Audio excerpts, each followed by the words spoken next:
ತರಕ್ ಹೋದ್ರಿ, ನಾನೇ ಹೋಗಿ ಮಾಡ್ಕೊಂಡು ಕುಡಿತಾ ಇದ್ದೆ. ಅಮ್ಮ ಮಗಳಿಗೆ ಸೇವೆ ಮಾಡಿದ್ರೆ ಏನ್ ತಪ್ಪು? ನಾನು ಅವತ್ತೇ ಹೇಳಿಲ್ವಮ್ಮ ನೀನ್ ನನ್ನ ಮಗಳು ಅಂತ. ಎಲ್ಲಿ ಹೊರಟೆ? ಅಡಿಗೆ ಮಾಡೋದಕ್ಕಮ್ಮ. ತುಂಬಾ ಸುಸ್ತಾಗಿದೀಯಾ, ರೆಸ್ಟ್ ತಗೊಮ್ಮ. 365 ದಿನನೂ ಅಡಿಗೆ ಮಾಡೋದು ಇದ್ದೇ ಇದೆ. ಒಂದು ದಿನ ಅಡಿಗೆ ಮಾಡ್ಲಿಲ್ಲ ಅಂದ್ರೆ ನಷ್ಟ ಏನಿಲ್ಲಮ್ಮ.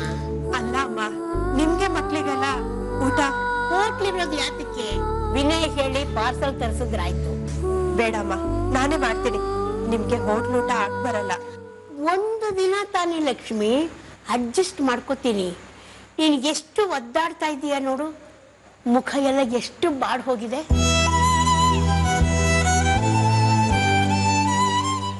ಅದು ಮೀನಾಕ್ಷಿ ಜೊತೆ ಸುತ್ತಾ ಇದೀನಲ್ಲಮ್ಮ, ಬಿಸ್ಲಿಗೆ ಸ್ವಲ್ಪ ಸುಸ್ತಾಯ್ತು.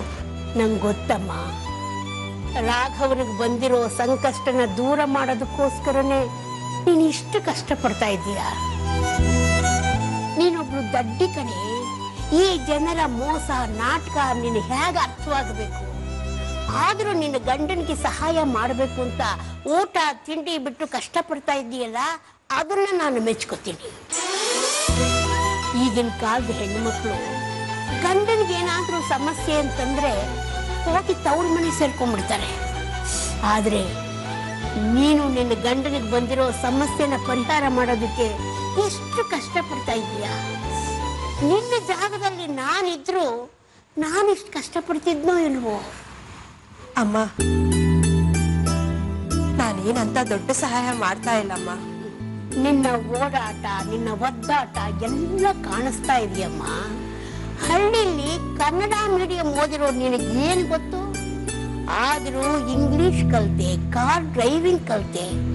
ಅದೆಲ್ಲ ಈಗ ಈ ಸಮಸ್ಯೆನ ಪರಿಹಾರ ಮಾಡೋದಕ್ಕೆ ಉಪಯೋಗಕ್ಕೆ ಬರ್ತಾ ಇದೆ. ಏನು ಸಮಸ್ಯೆ ಅನ್ನೋದು ನನಗೆ ಗೊತ್ತಿಲ್ಲಮ್ಮ, ಆದ್ರೆ ನನ್ನ ಮಗನ ರಕ್ಷಣೆ ಮಾಡ್ತಾ ಇದೀಯಾ ಅನ್ನೋದು ಮಾತ್ರ ಗೊತ್ತು.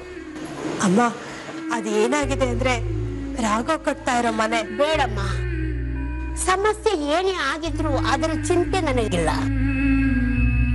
ಯಾಕೆಂದ್ರೆ ನನ್ನ ಮಗನ್ನ ನಿನ್ನ ಕೈಗೆ ಒಪ್ಪಿಸಿದ್ದೀನಿ.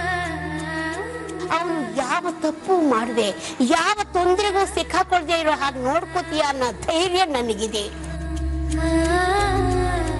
ನೀನ್ ಪಡ್ತಾ ಇರೋ ಕಷ್ಟಕ್ಕೆ ಆ ಸಾಯಿನಾಥ ನಿನಗೆ ಸಹಾಯ ಮಾಡೇ ಮಾಡ್ತಾನೆ. ಹೌದಮ್ಮ, ನನ್ಗೂ ಅದೇ ಭರವಸೆ. ಅವನೊಬ್ಬ ನನ್ನ ಜೊತೆ ಇದ್ರೆ ಸಾಕು, ನಾನು ಏನ್ ಬೇಕಾದ್ರೂ ಮಾಡ್ತೀನಿ. ಆ ಸಾಯಿನಾಥ ನಿನ್ನ ಜೊತೆ ಇದ್ದಾನೇನೋ ಧೈರ್ಯ ನಿನಗೆ. ನನ್ನ ಮಗನ ಜೊತೆ, ನಮ್ಮ ಕುಟುಂಬದ ಜೊತೆ ನೀನಿದೀಯಾ ಅನ್ನೋ ಧೈರ್ಯ ನನಗೆ. ಅಮ್ಮ, ನಿಮ್ಮ ಈ ಪ್ರೀತಿ ನಂಬಿಕೆ ಇರೋದ್ರಿಂದಾನೆ ನಾನು ಇಷ್ಟೆಲ್ಲ ಮಾಡೋಕ್ಕಾಯ್ತು. ಇಲ್ಲ ಅಂದಿದ್ರೆ ಇಷ್ಟೊಂದು ಧೈರ್ಯ ಶಕ್ತಿ ನನ್ಗೆಲ್ಲಿಂದ ಬರ್ತಿತ್ತಮ್ಮ.